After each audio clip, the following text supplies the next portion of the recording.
of the season. No? It's a pleasure to have Alex Esteller. Alex is professor at the University of Barcelona.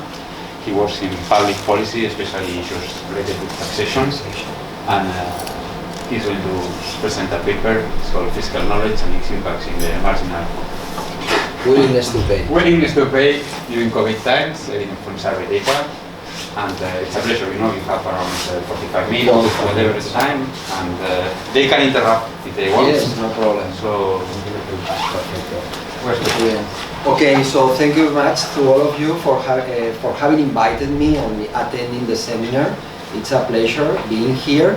What I will present is a joint work with all these three co-authors, Jose Maria Duran, which is also a colleague from the Department of Economics at the UB, another two colleagues from Ferrara, Italy, Leo Rizzo and Riccardo Secomandi. This is a working paper version. Here you have the link where you can download the latest version of the working paper. I mean the latest version because even yesterday I was amending some details of the working paper. So please, here you can find, if you are interested in, the latest version of the working paper. Okay, I will speak in English. I think this is fine, okay? Well, I suppose it was going to be fine. I should say the contrary. If I speak Spanish, it's not right, is it? No, perfect, no problem. Okay, so I was thinking before I was talking to Bern about this, the COVID. Okay, the COVID was the excuse for this paper. The COVID was 3.5 years ago, and we just finished this working paper 6 months ago. So it took 3 years to write this paper. As you will see, it took long because among other issues, there is a survey that had to be exploited. First of all, it had to be conducted. But the original idea came from the COVID. Okay, you will see why. In any case, the strongest part of the paper, I think, is not the COVID, but it's the excuse to do this survey, as you will see in a moment. Okay, then the title, as Alejandro has said, is Fiscal Knowledge. This is very important. This is the key of the paper. And its impact on revealed marginal willingness to pay, and the excuse, as I said before, is the COVID. But this is not the strongest point of the paper. Okay? So what's the idea behind, what's the motivation of this paper? The motivation of this paper is that the scale of the public sector, whatever the measure we use, level of taxation with respect to GDP, level of public expenditure over GDP, whatever the scale is, the scale of the public sector should be somehow contingent on the marginal cost of public revenues. How costly is collect €1 from society?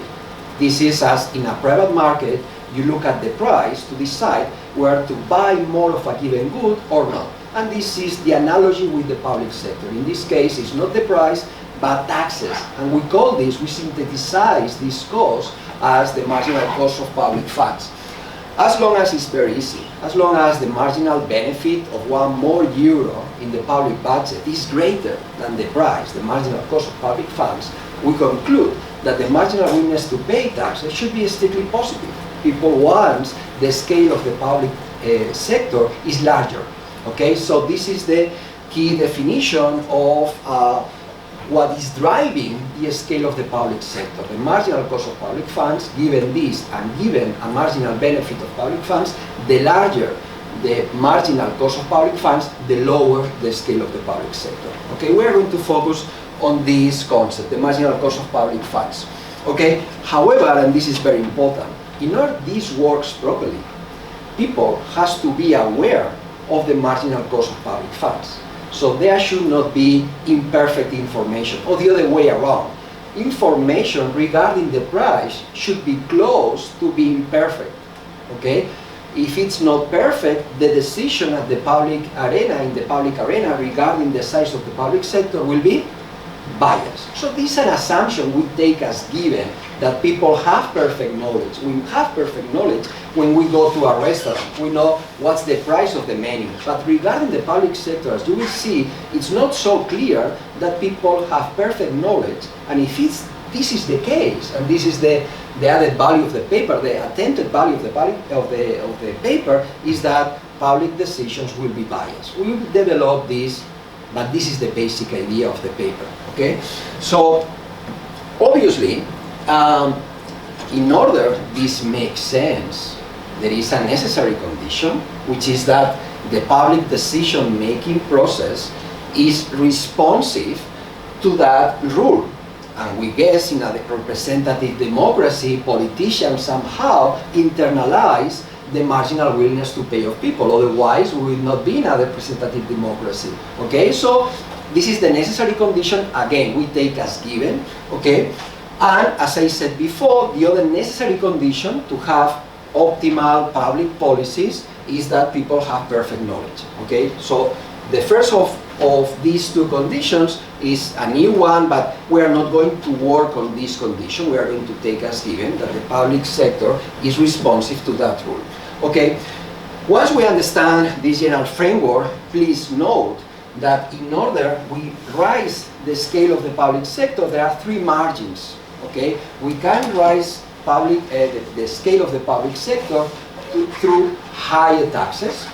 We can rise the scale of the public sector through future taxes not today but in the future, or we can rise the size of the public sector through reducing the tax fraud. It's very common that when you talk to people, you say, I don't want to pay more taxes. What they want is that those who do not pay the right amount of taxes, pay taxes, more enforcement. Okay? So in order to have an idea of what people think the marginal cost of public fund is, we have to know, we have to get information about what people think about what is the current level of taxation. What is the current level of public debt? Because public debt today is future taxes tomorrow, and we have to know what about the perceived level of underground economy of the tax flow by people, because if they think it's very high, higher than the reality, they will say, I don't want more taxes, I just want you reduce the tax flow. So in all these cases, I mean, having information about these three margins will have a clear picture of what is the perceived marginal cost of public funds by society. And this, if it's wrong, will have wrong decisions at the public decision-making process. Okay? Yes, in order you have a clear idea of this framework, here you have the scale of the public sector, as I said before, in whichever way you measure it, capital T taxes or capital J expenditure. And here you have the marginal cost of public funds as defined before, and here you have the marginal benefit of public funds. Okay, so the standard decision at the public level is that where here the marginal benefit of public funds, we believe is decreasing, okay? When the scale of the public sector, there is a lower benefit of each additional unit EU expend, okay, in the public sector. So this negative slope is simply identifying that, I repeat, there is a decrease in utility of public good provision. And we assume that the marginal cost of public funds is increasing, okay? It's a complex function. And the higher the level of the public sector, each additional unit of revenue collected by taxes will be more costly, okay? So this is a standard in the literature. So the optimal scale of the public sector will be such that the marginal benefit of public funds crosses the marginal cost of public funds in this point. And the optimal scale of the public sector will be here. What happens when people over assess the real marginal cost of public funds? Instead of having the real marginal cost of public funds, we'll have that there is too much marginal cost of public funds from the point of view of society. Therefore, the crossing between these two curves will occur here. And therefore, the level of, or the scale of the public sector will be below the optimal level, okay? So here we have, in any case, either if we are here, too much marginal cost public funds, or we are here. In both cases, we are deviating from the optimal decision, which should be here, okay? So when we are going to deviate from the real marginal cost of public funds, according to what I said before, for example, I perceive that taxes are lower than they are. When I ask people, they tell me the tax to GDP ratio is not 35, it's 25. There are some people who believe the tax to GDP ratio is 25. So for them, they think that taxes are lower. Therefore, for them, increasing taxes, the perceived marginal cost of public funds will be lower than it is in reality. So these people, those people in society who believe that taxes are much below the real level, they will be on the green line. They perceive that the marginal cost of public funds is too low. If I perceive that public debt is lower, I perceive that in the future taxes will be not very high, because as long as public debt is low, I do not expect higher taxes in the future. So again, if I perceive that public debt is below the real level, I am on the green line. And next, if I perceive that the tax flow is larger, and it's always the case in all the surveys, I do not evade taxes. It's other people who evade taxes. This is a theorem in economics. It's all the other people who evade, not me. So those guys who perceive that tax flow is larger, they say the marginal cost of public funds is too low, because there is no need I pay more taxes. It's the other people who has to pay the right amount of taxes through higher enforcement. So these people also will be on the green line. So what I want to do here, if you understand what's going on here, I want to detect to what extent this is the case. Do society perceive taxes are lower? Do society perceive that the public debt is lower, and so on and so forth? When I have a complete picture of this, probably the conclusion will be, if we are on the green line, there will be a public sector which is too large. It's an inefficient level of public sector. And if we are on the red line, it's too little. On these margins to increase the size of the public sector, you can also think of these cardinal effects. I think that taxes are very high, but I think that the fraud is also very large. So, I would like to decrease taxes and make up for those by fighting more on tax evasion, right? And that will not affect. Okay, there will be a compensated effect. That's true. We'll see that. I will explain. You will see in a moment that for some groups, everything points to the same direction. There are some groups which systematically think taxes are low with respect to the real level, that the public debt is low, and so on and so forth. You will see in a moment, but it makes sense. If one thing compensates with another, in the optimum there is no impact, okay, by chance. But you will see that no, there are some biases. You will see in a moment, okay, that's a good point.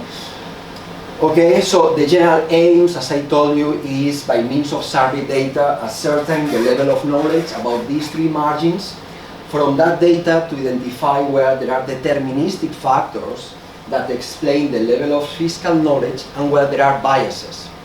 Is the level of fiscal knowledge random, or there are some deterministic factors, and within those deterministic factors, and their assessment is more pronounced on leftist people than rightist people. This is important, okay? Because, for example, if there is imperfect information and there are biases, and these biases are concentrated or are determined along the ideology axis, it might mean that the leftist people systematically tend to underassess the marginal cost of public funds, and rightist people to overassess the marginal cost of public funds. This is very important, and this is the cause of polarization, and will probably provoke political gridlock. Okay, so decisions at the public level will be much more difficult because people have biased information. Okay, so this is important in terms of the functioning of representative democracy. What's behind the idea of this marginal cost? Loses inefficiency in other markets, or? No, that's a good point. We'll go to the next slide. But there are also differences in preferences, right? Yes. It's not only the Ceteris bias. paribus. So you also have polarization because of different preferences. But this is ceteris paribus. We'll see that these biases have a different impact once you control for political preferences, right? Okay. So the particular aim, as I told you, this is not the core of the paper. The excuse was the COVID, and the idea is the following. This is from Google Trends, and what we see, let me see, yes. Here you see the survey I didn't explain. We have 4 waves of the survey. The first one was in May 2020, and every 6 months we had another survey. At the end of the day, we have 4 waves, and here you can see the blue line. The blue line is picking up how frequently people search for the word taxes in Google Trends. Okay? The green line is the exposure to COVID at the province level by the people who responded the survey. So what do we see here?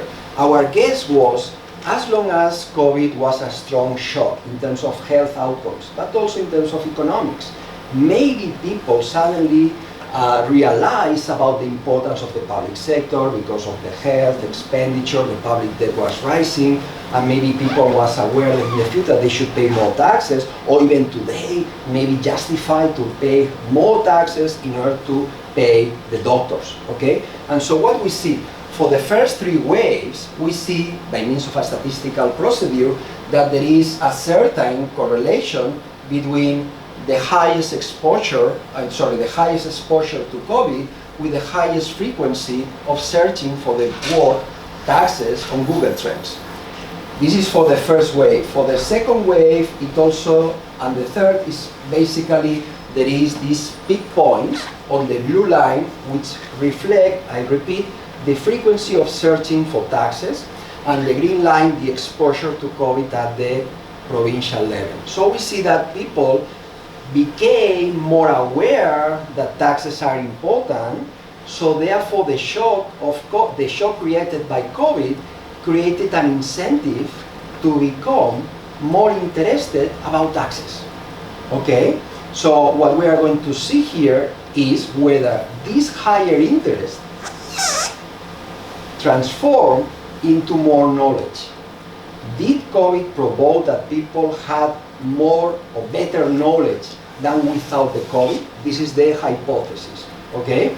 Obviously, we do not want another COVID, okay? And this is a double dividend, if there is any, it's just a very minor dividend. But what we want to see is, if at the peak of the COVID, when there was on the TV a lot of pieces of news about the importance of the doctor, about the public debt, but we have to pay taxes because of the health, the public sector. If at that point people do not get interested in taxes, I don't know when they will get interested in taxes. So this is a good shock to see where there is a rise in interest. And we see that there is a higher interest. But again, this is the necessary condition. Because if the information they get about taxes is at the same time biased, this will not be information, but misinformation. Okay? So we want to know what happened. You know, there was the infodemic, no? Too much information about the COVID. If you have to do this, you have to do that. The World Health Organization set out this wording, infodemic. Maybe in taxes we can say that there is some kind of taxdemic. Okay? We'll see by means of studying this with this survey. So please. Can you speak a little about who were the survey respondents? Sí. How did you know? We are going to explain now. Okay, here there is the literature review. What's your name, sorry? Josep. Okay. So Josep here, you see this is, pardon? Yeah. The people following from home pues, business and they're writing messages. Maybe no se han encendido, no lo sé. En principio lo habíamos encendido, pero a lo mejor no. Igual no está bien. Bueno, in any case, what's your name, sorry? Josep. Bueno. No, I don't have the screen. I don't remember. Está. What's going on? No te tengo el mundo, ¿no? Que lo ha encendido Eulalia, pero no. A l'esquerra tens un set, allí són els missatges, crec. No, but maybe it's... A la esquerra... A l'esquerra, a l'altra banda. L'altra banda, l'altra banda. L'altra esquerra, no? Sí. Per aquí. Allí dalt tens un set, o fes clic al banner, també. No, aquí no, més a l'esquerra. Aquí, aquí. Ah, vale, que és que ja el... Com puc No s'ha arribar de aquí? moure, no? És que no veig, no arribo més. Baixa el ratolí, puja.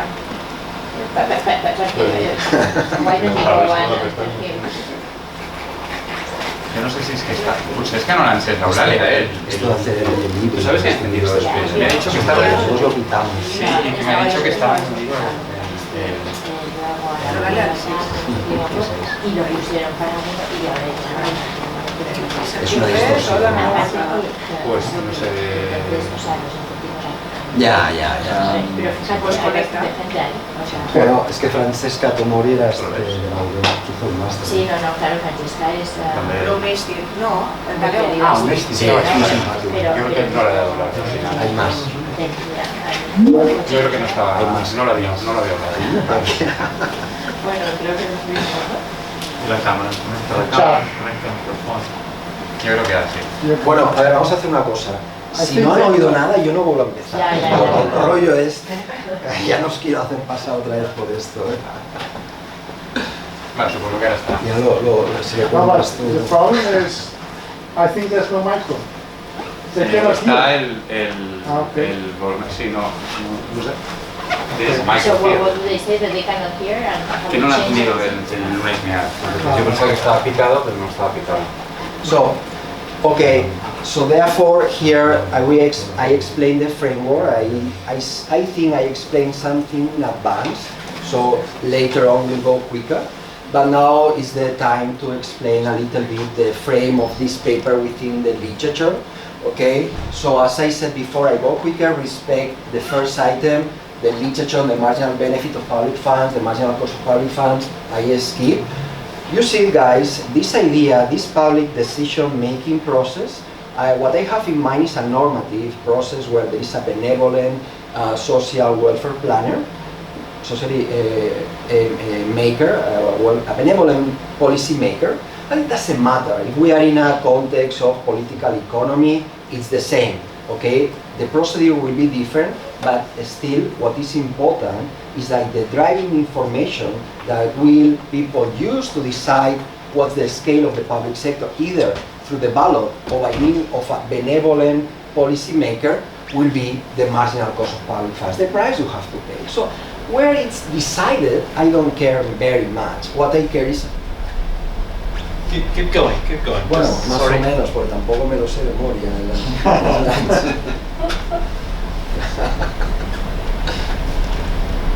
Okay, so, and then regarding the marginal cost of public funds, you said, for example, you have here a recent review by Bastani, which I recommend, but what is behind this is the welfare cost of taxation, basically the deadweight loss of taxation, okay? So, as long as people change their decisions because of taxes, because of a distortion, this will create a substitution effect, a loss of utility above the utility measured by the public revenue collected, okay? So there are more effects, but basically what you have to have in mind is the deadweight loss of taxation. And we assume, remember, that the deadweight loss of taxation is increasing, okay? It's a convex function. The higher the level of taxes, in the margin, the higher the cost. Okay, so think in these terms, the deadweight loss of taxation. Okay, we know in the literature that yes, there is a lot of misinformation about taxation. Okay, here you have some references.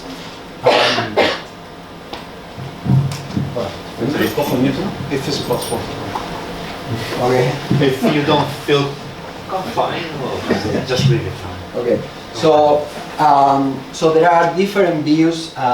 Different views. No, this is not the right wording. Is that there is a high degree of misinformation because different views. It's normal because people have different preferences. Okay, but what is striking is that people have different information for an objective fact. This is what we call a fact that is objective, and people have different knowledge about these facts, okay? So as Here, Stancheva, who is working on this, also with survey data, says different views might be rooted in misperceptions or misunderstandings of the current tax system. So what Bernd say is obviously people have different views. If we have to increase the marginal tax rate in the personal income tax, or we have to increase the standard tax rate in the VAT. There are different views. Why is that? Because people have different preferences, but the problem is that we have to disentangle to what extent this is due to a primitive, my preferences, or is due to misperception, or misunderstandings. This is key, okay? And following with Stancheva, she has recently, using survey data, confirms heterogeneous perceptions about the real level of progressivity or the tax burden across the income distribution, but also about the scale of the public sector. For example, left-leaning respondents tend to think actual taxes are lower and less progressive than do right-leaning ones. This is one of our objectives. See whether this holds in Spain. However, if you understood what I said before, we are not going only to study this margin, tax to GDP ratio, but also about the underground economy, also about the public debt, to have a complete picture of the margins by means of which the public sector might become larger. Okay, yes? Is it possible that this regionality is also present in the perceived benefit from taxation? Yes, it could be, yes. That's a good point. It doesn't have different implications?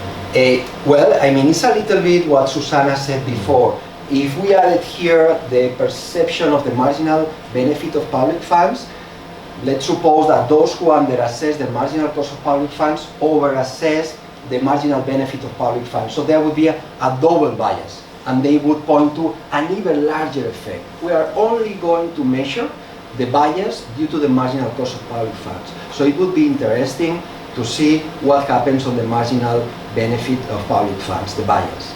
However, this is a little bit more difficult, more tricky, because you know that you have to pay taxes. But to what extent you get a benefit from the public good provision? Maybe you take your kids to a private school, maybe you have a private insurance regarding medical expenditures, and so on and so forth. So it will be difficult, I guess, to analyze this other margin. In any case, the focus of Stancheva and our focus is within these two sides of the public sector budget. We just focus on the taxation side, okay? But that's a good point. It could be an extension, okay? Okay, so as I said before, having different attitudes about an area of economic policy seems reasonable because different preferences. Okay, what is striking rather is to have different perceptions of realities that can be factually checked. This is what we aim at testing. Okay, misperceptions, obviously, because this is the typical question I get from the audience. Okay, there is misperception, as you can see, this is the outcome of the paper, and then how can you fix this? And Stancheva, for example, says it's obvious, misperceptions and lack of knowledge could, to some extent, be corrected with better information, obviously, okay? This is obvious, okay? But it's Stancheva who says that, so I just put here on these slides. And we know that it's true. I mean, there are also evidence. I put some evidence on the previous slide. Here, more evidence for partisan topics, more media coverage. Therefore, for example, the COVID could create a higher perceptual bias.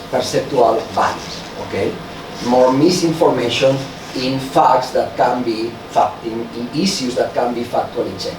Okay, and here is the COVID. I think I will skip this, but here you have a lot of papers dealing with COVID. Okay, but we are going to use this COVID not to analyze a specific sector or a specific dimension. Okay, we are going to use it to understand to what extent it has had an impact on the formation of preferences. Okay, if people have got more right information and this has changed their revealed preferences. By revealed preferences, we mean the revealed marginal willingness to pay. Okay, has the COVID had an impact in expanding differences more polarization or less polarization. This is the use we are going to give to code. Okay, the survey. This is the methodology. We skip now the literature review. We conducted 4 waves of by means of an online survey.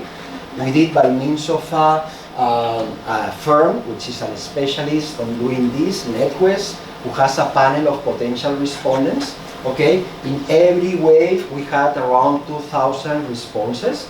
Okay, we provided to the survey some controls in terms of sincerity, so several checks during the survey response and duration to respond. If you were very quick, we let's say we left aside that response. We did not consider the response. It's not a panel. It's a cross section. Every year there are a different pool of respondents. Okay, and here we have the questions. Okay. The questions that we are going to focus on this paper is about the tax to GDP ratio. The tax burden indicates the importance of taxes. This was in Spanish. Indicates the importance of taxes in each economy as a share of GDP. What do you think the tax to GDP ratio is in Spain? The same for the public debt to GDP ratio. The same for underground economy to GDP. In all cases, this is important, this is in contrast to Stancheva, because Stancheva just asked for a point estimate, point perception by the respondent. Maybe the guy could say 35.3. We believe that, okay, this may have some advantages at parameterizing the dependent variable, but on the other hand, we believe this is very difficult, that people know exactly 35.3. Okay, so we gave ranges of the variable. So, for example, for the tax to GDP ratio, below 25, between 25 to 35, 36, 45, and so on and so forth. Okay? Even above 55%.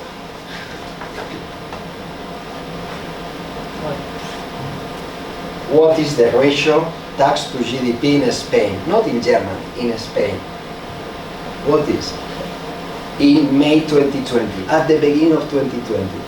What you said before, no? 30% or something like that. Something like that. You never say that.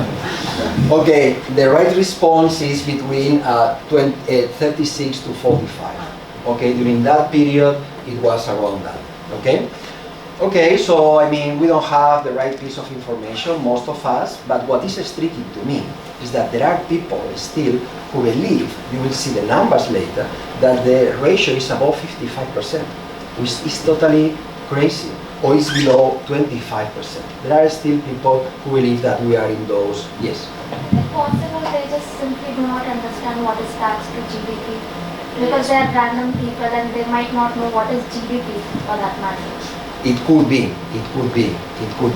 However, yes, it could be. We cannot, for example, Stancheva, when he does the survey, she provides some information to the people, he provides some YouTube video and so on and so forth. Here we rely on the information people have. Because then politicians, when they appear on TV, they talk in these terms, they promise things about that. So if people do not know anything about this, we have a problem. This is the point. Yeah.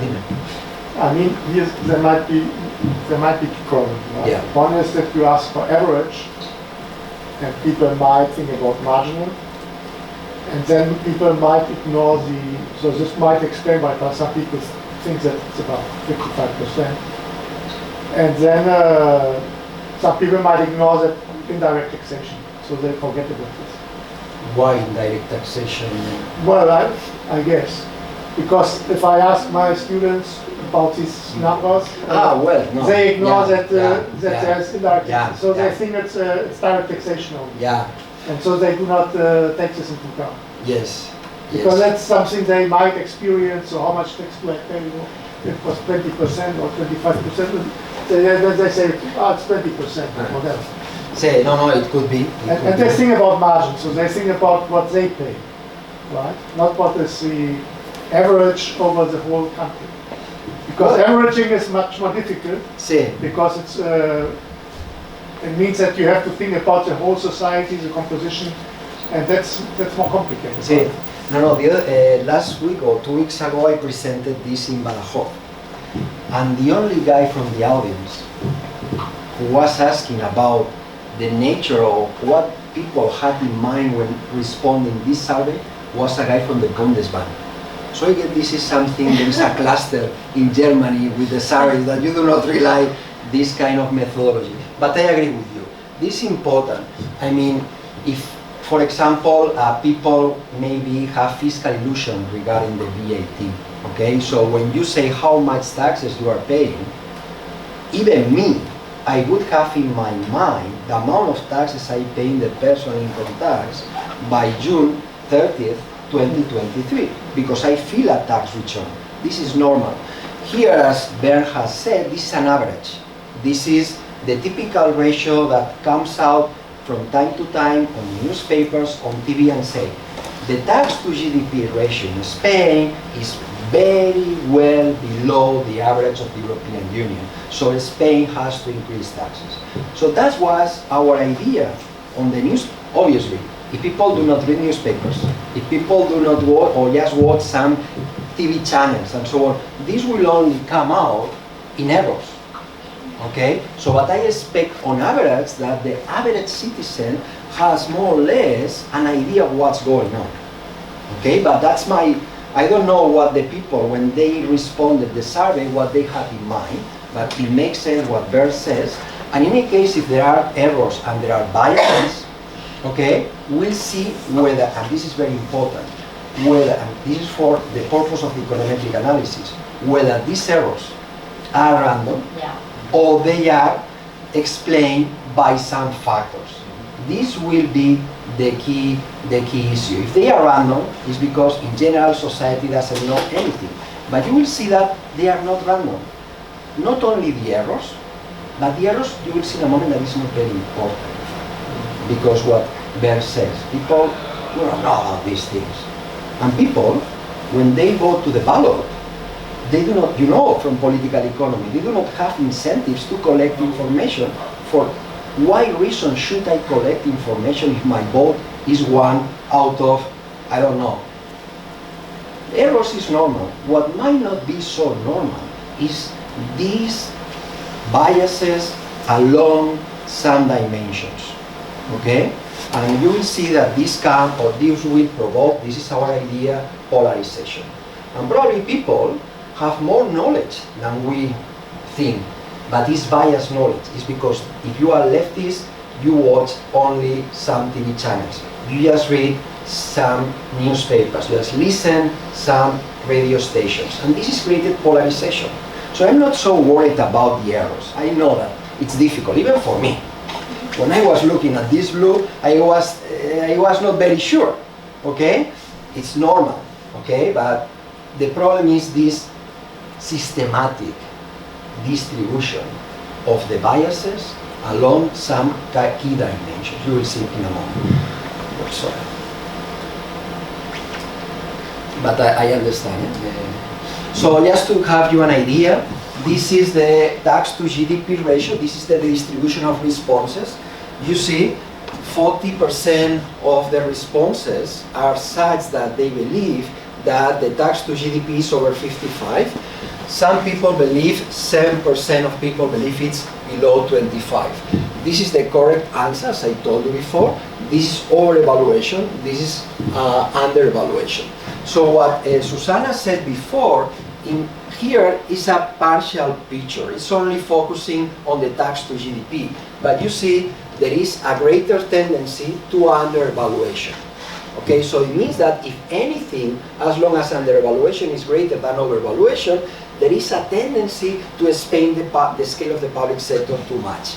Okay, but Susanna said, what happens is for the other margin, the reverse happens. Okay, they will compensate. So this is the kind of information these graphs are giving to us. Okay, with the public to GDP, you see some people believe that is over 150, from 120 to 150, or some people believe it's below 50%. So under-evaluation, correct answer, and over-evaluation. I must be honest, and the guy from the Bundesbank, what was critical about is that when in May 2020, you remember that it was explosive, the path of the public debt. So, and here, if I put the question, we were very clear because we knew about this uncertainty about what is the benchmark you are asking me. Okay, so we put at the beginning of the pandemic. So at the beginning of 2020, what was the level of public debt? I don't know, maybe some people had still in mind the current level of public debt, but we cannot force them. We could do what? We could do an in-person survey, but as you may understand, this is impossible with 2,000 observations. So what the most we can do is just making the question as obvious as possible and see the responses and interpret in this way. Okay? You will see later we are doing more things, but by now this is These our... were open? Eh? Open answers? Open answers? No. They had to cross. Yes, there was the margins. We provided them these margins. Yes, we limited somehow because if this would be totally random. Okay, 25. We have to drive a little bit the responses. Okay, so here Susana, for example, is the reverse. There is more of evaluation than under evaluation. So it's only with the average. Okay, but you see, is what Susana said. Somehow it could compensate one with another. Okay. And this is the share of underground economy. Some people believe it's over 30, okay? Some people believe it's below 10. Obviously, regarding this piece of information, we proxy by the underground economy as a ratio of GDP by means of this an estimate. There are no official statistics, but we know there is this Frederick Snyder who has a well-known paper, and we know that it's above between 20 and 30. The magical number is always 20, but nobody says it's below 10% or nobody says it's above 30%, okay? Well, it could be, okay, it could be. We do our best. But we this do is our on the underground economy. Underground economy. When people think of tax evasion, It makes sense then, this. No, they think of other things. Of these big guys who have these sitcoms and all that, and they don't pay taxes. Of Shakira that doesn't pay the right taxes. All these things. Or the day before, they had the painter at home, they didn't pay VAT and believe that everybody... That's underground economy, yeah. But, Bueno. ¿El qué? No, the tax evasion that I'm talking about is not this underground economy. Sí, no, we proxy It's this revenue way. that you do not get because you do not pay. Conceptually, but I can have different views between this Yeah, type of yeah, underground yeah, economy yeah. and tax evasion of, I But understand. they only ask about the size. Sí, How much money do you get? Shakira is not underground economy, she does not pay taxes, but okay, I think people understand somehow what's going on here. Okay, even the Canadian Revenue Agency, for example, when they estimate what they call the tax gap, they use basically estimates of the underground economy. I was surprised about that, but the web page they use the underground economy wording, and the main source of the tax gap is the underground economy. But you will see, we are going farther from Stancheva. Stancheva just focused on the tax to GDP. We could just stop with the first slide. We go further, and it has some drawbacks. Of course, the public to GDP ratio, maybe a little bit people do not exactly know what it's about, if it's at the mid-2020 or at the beginning of 2020, or even here, I don't know if they have in mind all the sources of tax evasion. Just focusing on the ground, we think it's a good proxy, but there is no more information about this. Okay, so now we describe the data. Okay, we describe the data in general. Now we are going to group the data by groups of people. Okay, here this is just for the tax to GDP ratio. What do we have here? We have the left-wing responses with respect to right-wing responses. So one group of people are left-leaning versus right-leaning. Okay? According to the previous graph, we have parameterized the responses such that below this level there is under-evaluation, correct answer, and over-evaluation. Okay? I repeat, this is for the tax to GDP ratio. The groups of people, is left versus right, high education versus low education, women with respect to men, and high income with respect to low income. This red line is the... Women with respect to men. Sorry? Women with respect to men. Sí. Ah. The respondents... Yeah. I would have expected the opposite. No, That no, they no, no, wanted no, to no, add the this, value. no. This is a way to parameterize. So we put in the vertical axis the frequency of responses below, such that these responses are under evaluation. And the vertical axis is the frequency of responses that under evaluate the tax to GDP ratio of women with respect to men. You understand? Yeah, so that means that women tend to... Excuse me. They tend to get more over-evaluated. They tend to over-evaluate the size. Women are different than men. Regarding taxation, this is clear. Here there are striking, to me, difference between women and men. What Susana says, Susana is going one step further. I just wanted to explain what's going on. Here, if there are no differences across gender, this blue line should be on the red line. It does not cross, so therefore it means that in this case, women tend to under-evaluate less than men. Okay? So if women under-evaluated more than men, as Susana suggested, this blue line should be above the red line, which is 1, is the frequency 1. They are equal, the frequency. The ratio of frequencies is 1. It's statistically the same. So it does not cross the red line, so therefore it means that women under-evaluate less than men. On the contrary, if we go to women again, to this graph, what happens? Women systematically over-evaluate this ratio, tax to GDP, more than men. Okay, so women, there are a bias. And the bias is not randomly distributed. The bias is such that women tend to under-evaluate less and over-evaluate more. Okay? So here we have, for example, for the high income, you see this crosses the 1, the red line, so there are no differences. Here there is a slight, let's say for high income, less an over-evaluation than for low-income individuals. Okay? But what is very clear, guys, is this. The left to right wing, this is close to Stancheva. The leftist people tend to under-evaluate much more than rightist people. Left-wing people tend to over-evaluate less than right-wing people. And here we see that the correct answer, apart from the relative ratios, the left-wing people commit more errors than the right-wing people. Okay? So this is the idea of this graph. Okay? So what we are going to do here is, as Bert has said, is to see whether this is driving by preferences, these biases, or there is something else going on. We are going to perform an econometric analysis controlling for many factors to see, I repeat, if it's an intrinsic mechanism or not. Okay? Or it depends on another factor, because here there is, let's say, there are many covariates working at the same time. People, leftists, could be strictly different from rightists with people. Okay? Sorry guys, with the microphone, this test. Okay?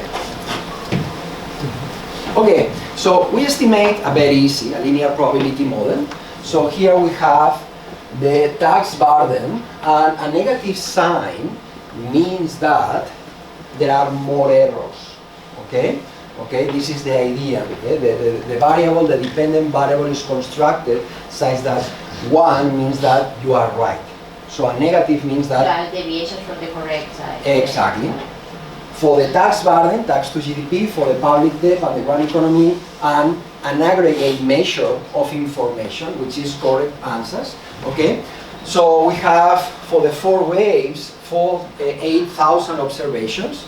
We are controlling for provincial fixed effects by wave fixed effects, by provincial fixed effects times wave fixed effects, and personal characteristics times fixed effects. Okay? We try to... So, sorry. can I ask a question? Yeah, sure. So what is the estimating model here? Yeah, I'm not sure I understand. See, sorry. Here is the dependent variable is 0 if you were, let's say, wrong, and is 1 if you were right. So here the dependent variable is just the, let's say, the fiscal knowledge. Not the undervaluation over evaluation. It's a simple OLS model.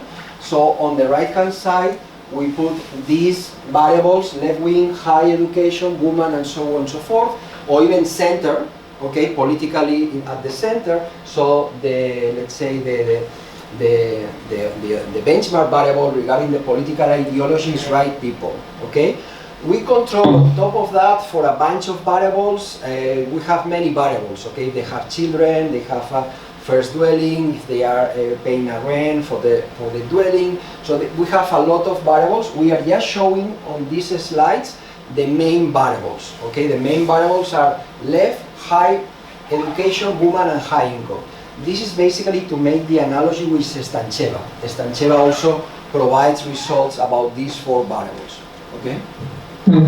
So here in this specification, I suppose you could also have personal characteristics times province fixed effects, right?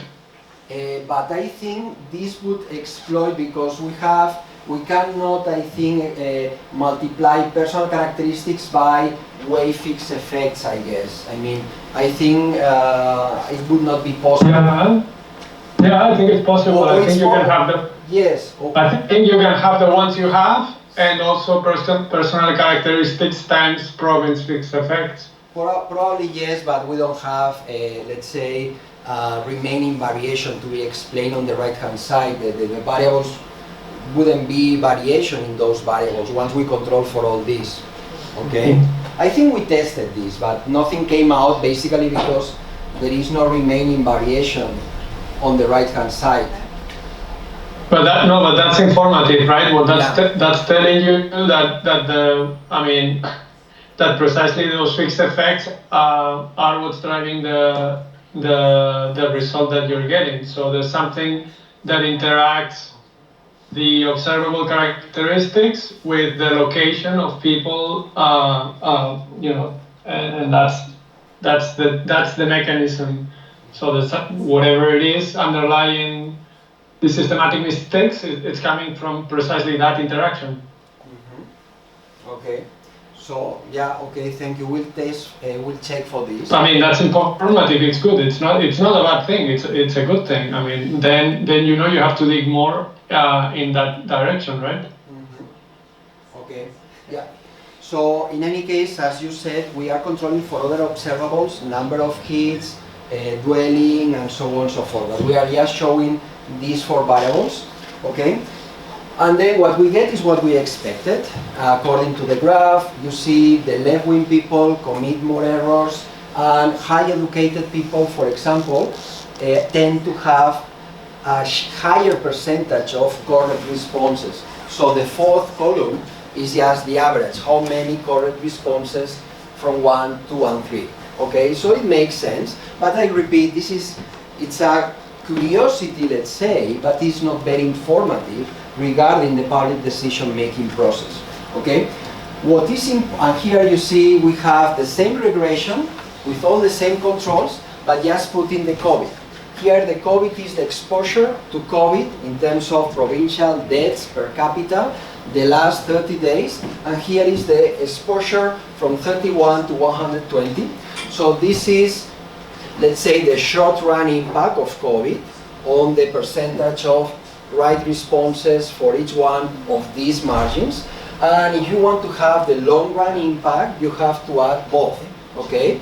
So the Lincoln, the sum of both estimates, tends to be not statistically significant, okay? So if anything, it seems that there are negative signs going on, there is not a positive impact. So it seems that people were more interested, but if anything, they got more misinformation, okay? So, for example, in the underground economy, this is a very clear, very weak estimate, okay, 90% only, but it seems that at the, let's say, in the short run, the higher exposure to COVID reduce the percentage of correct responses with the level of the underground economy. Okay, you see negative signs, but it's not very precisely estimated. Okay, so this is the important thing. This is now the dependent variable is the bias. The bias is -1, okay, -1 if you under-evaluate, 0 correct response, and +1 is you over-evaluate. Okay, so what do we have here? What we have here is the same regression, all the controls, the time effects, so on and so forth, and we have that the left-wing people tend to, and this is coherent, Susana, what would you say at the very beginning, the left-wing people tend to underestimate the tax burden. The left-wing people tend to underestimate the level of public debt, and left-wing people tend to overestimate the underground economy. So this does not cancel out. Everything goes to the same direction. It goes in the direction of underassessing the real level of the marginal cost of public funds. Okay? With highly educated people, the signs go in any direction. For example, highly educated people underestimate the real tax burden, tax to GDP ratio, but they overestimate the level of public debt. You see, these two negative signs go in the same direction. Future taxes, okay, will not be such a problem because I underestimate the real public to GDP ratio. But here you see it's contradictory here. It may cancel out, okay? And here we have a negative sign. Again, this means that, yeah, they underestimate the underground economy. Pardon. Why don't you use I mean, this cancelling sign, if you run maybe a multivariate analysis, you will see for each group exactly sí. the determinants. Yeah, you will have more tables, but... Sí, but you see, multivariate, so you mean redefining the dependent variable? Yeah. Okay. With the previous slide, this is possible because the share of correct responses is okay. You have 1 response correct out of 3, 2 out of 3. The dependent variable is easy to construct. But here, you cannot sum apples and oranges. Sorry, multinomial, I mean. Vale, okay, yes, we could do something like this. Yeah, this is a good idea. To see the net impact, no? Okay, yeah.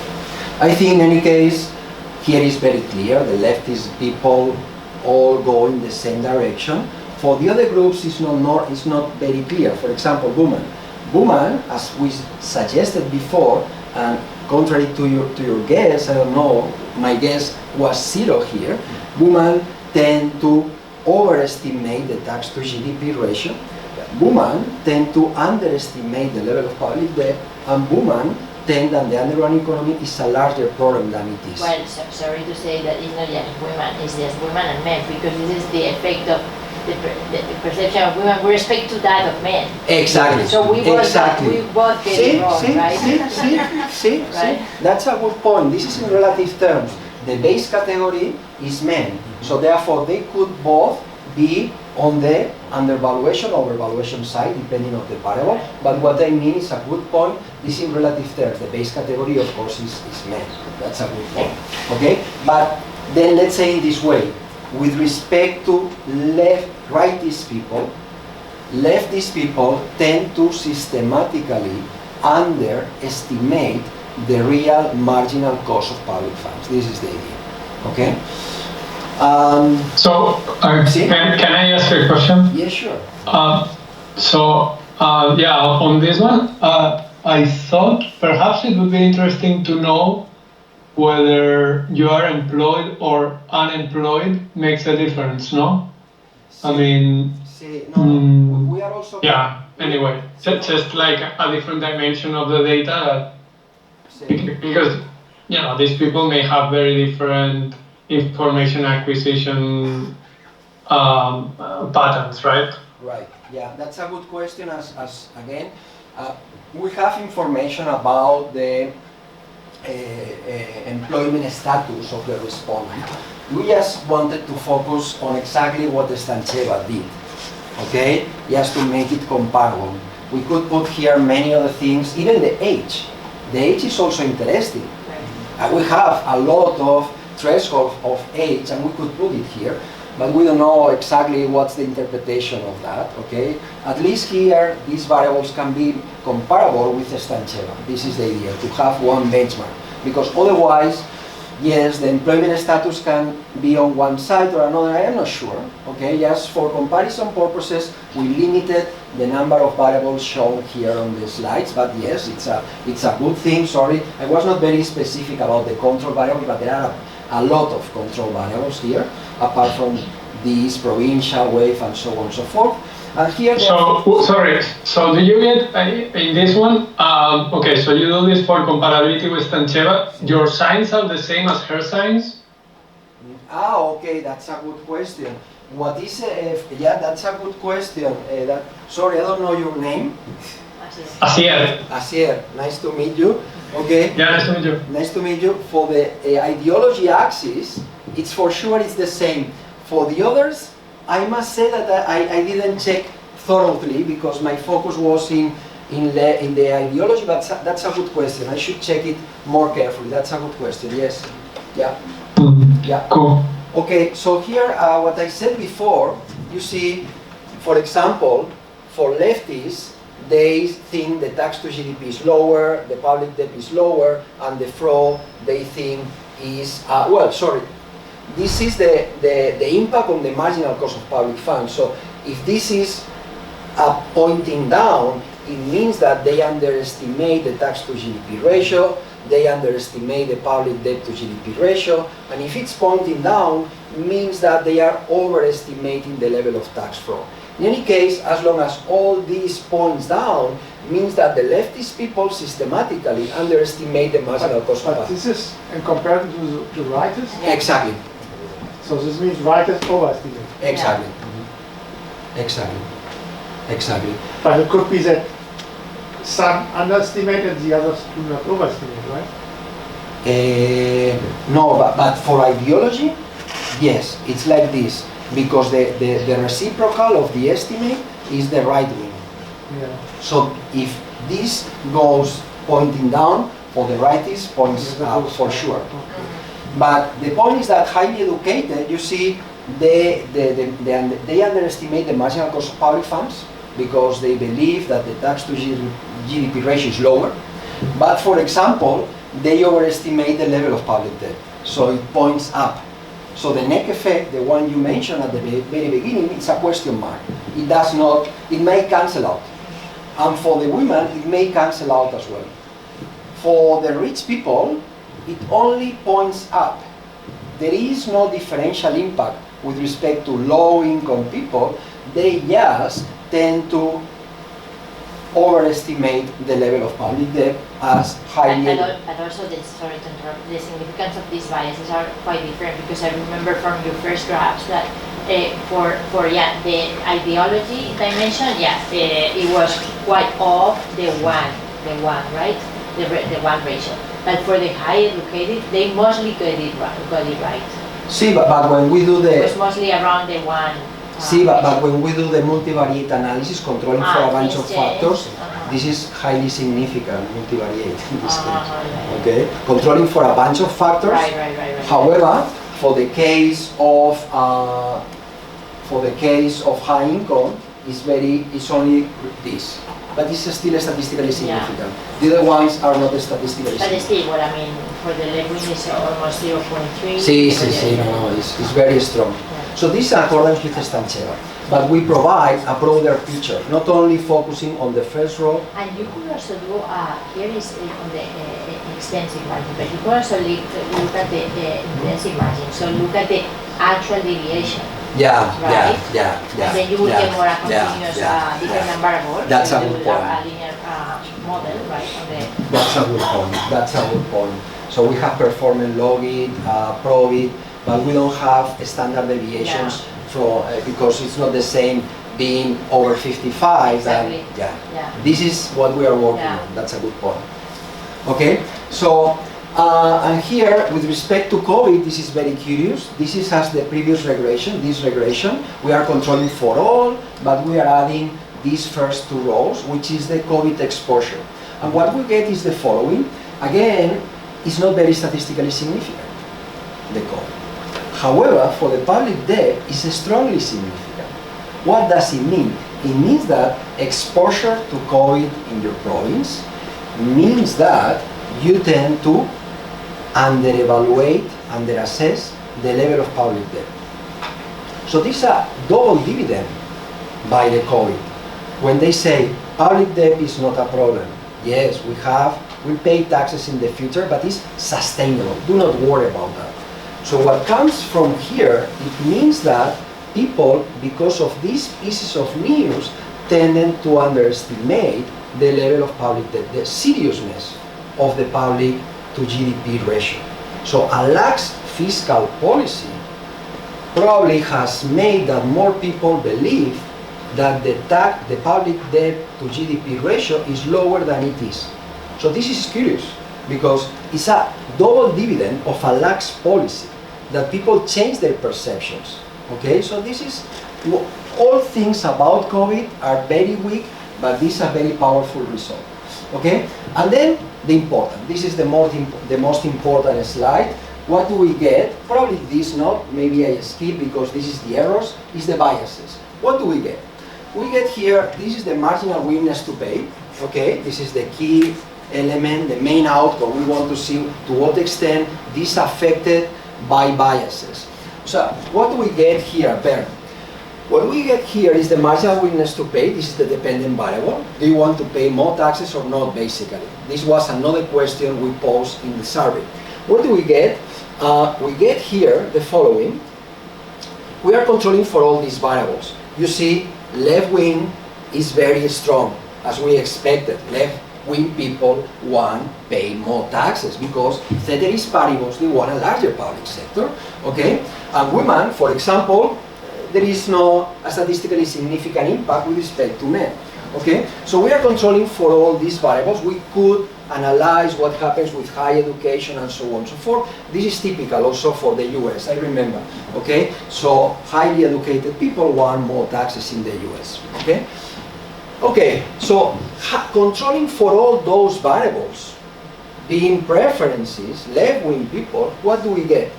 The higher the under-evaluation of the tax burden, controlling for all those variables means that you are willing to pay more taxes. Okay? So there is a direct channel that affects the marginal willingness to pay, apart from your preferences, from your knowledge about the right level. And in this case, about under-evaluation. If you over-evaluate, there is no impact, the first row. But if you under-evaluate, you see, this is always statistically significant and positive. Here you see that there are different columns. What are these columns? Here we provide interactions of the under-evaluation and the individual variable, the leftists, to see whether the leftist people tend to give a higher weight, a larger weight to the under-evaluation. Okay? It does not seem to be the case for some cases, for example, for highly educated and high income. So maybe we can go to the first column and see that if you under-evaluate the tax to GDP ratio, your marginal willingness to pay, ceteris paribus, controlling for all those variables, will be upward bias. Okay?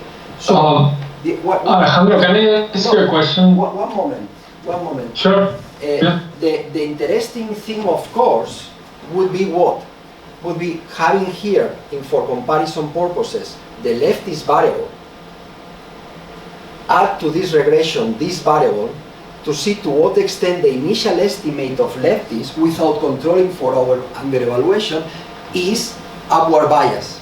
So we would be able to disentangle what part of the impact is due to the primitive, your preferences, and what part is due to the information bias. This is not done here, you understand? Okay? You don't have the ideology control. No, we are controlling. So what is it that you're No, saying? the idea would be that to perform the same regression without controlling for under-evaluation, see the estimate of leftists. My guess, sorry, I haven't done it yet, is that the estimate of lefties would be much higher than the estimate when you control for under-evaluation. Why is that? Because the first estimate, the typical estimate we have in the regression, is picking up what? The primitive, your preferences, and the bias of information. So it would be nice to disentangle these two impacts. But for sure, here we have this regression, here is controlling for lefties. So this is the direct impact of misinformation on the marginal willingness to pay, controlling for preferences, which is the first question raised by Bernard. Okay? Sorry, excuse me, there was a question. Yeah, so Alejandro, sorry, but I don't think I understand this table. So, how can overvaluation and undervaluation be okay? Because then the excluded category is when you are right. Exactly. Okay. Exactly. Okay, so this is, okay, good. So at the end of the day, we have this. We have that certainly under-evaluation, over-evaluation, in particular under-evaluation, have an impact on the marginal willingness to pay. Main takeaways, well, people have left, but the main takeaways were these, sorry, is that there is some degree of misinformation. I put some, I don't know if it's a lot or it's not a lot, but there is some degree of misinformation. 30%, almost 31% of the population think that the tax to GDP ratio is above 45. 37% think the public debt to GDP ratio is below 75, or 36% think the share of the underground economy is above 30. From our point of view, this is totally out of the real data. There is a serious drawback when the legislative accounts for revealed preferences to form public policies. So policymakers know that what people reveal is a combination of the preferences but also of the biases. Okay? There is not, as I said right now, a misinformation, but these biases, and this obviously creates polarization. So there is even higher dispersion rather than the dispersion created per se by diversity of preferences. Okay? And if anything, COVID has produced more misinformation and in particular a bias towards undervaluing the public debt to GDP ratio. Finally, marginal willingness to pay is somewhat biased due to errors, but what is more important is that this effect is not symmetric. Under-evaluation of tax to GDP ratio increases the marginal willingness to pay, while the negative impact is not statistically significant. Okay? We are currently working, because this must be clear, we are doing the best thing we can do of the data. Now we are working with experimental data, because in this survey data, we ask people about the marginal willingness to pay or what they think we should do with the public debt. Is a problem, is not a problem, we should decrease expenditure. We asked people about this, and for a treatment group, we provided them information. We showed them a PowerPoint PPT file saying what is the right level of tax to GDP in Spain in comparison with Germany, and we say there are drawbacks and there are also good things from having a high level of taxation. And now we ask them about the question we asked to the group, to the control group, to see whether between the treatment and the control, the preferences shown not only about the level of taxation but also about what we have to do with the public debt is different because of information. To what extent information is a good thing. Here is not an experiment. We are doing our best with these regressions, but we are also working with experimental data. We have 4 waves, and we provided for these 4 categories, the tax to GDP, the public debt, and the run economy information. And now when they have information, they are random groups, they are randomly allocated in the control and the treatment. To what extent a different level of information provokes a different revealed preferences with respect to a single item. This was the purpose of the survey, in fact. This is the first exploitation. Okay, so that's it. So thank you very much for being here. That's it. If you have more questions. Yeah. So, Alejandro, can you go back a couple slides, please? Perhaps you were describing this, but like, no, the biases one. I suppose it's the last table. Ah, vale, okay. Yeah. So I think you were mentioning a little bit in this direction. So so I don't know. I'm not sure what you mean by individual variable here in the third row. But so what I was thinking is it would be interesting to know what's the effect of individual characteristics, no, on the willingness to pay, and then perhaps you want to interact those individual characteristics with the mistakes. Your classification of overvaluation, undervaluation, which, I suppose, those are errors, and that would tell you something about. Well, at least it would tell you something. I'm not sure what it would tell you, but like, so on the, I suppose for the individual characteristics that are predetermined, the direct effect would at least probably capture preferences, and I suppose the interaction in principle would capture the effect through information acquisition. I'm not sure that that's completely true, but perhaps one can argue that that's the case under some conditions, no, Alejandro? Sí, no, thank you. Here, as I said, we are controlling for working if you are in an ERTE, unemployed, retired, self-employed, living in a rental house with children, married. So here, in the footnote of the table, we explicitly state how many control variables we are using. And we do not interact each one of these variables for what I said before. I mean, I don't know what to expect from interacting under evaluation with having children, or with separated, divorced, or widower, or the age variable. But we can.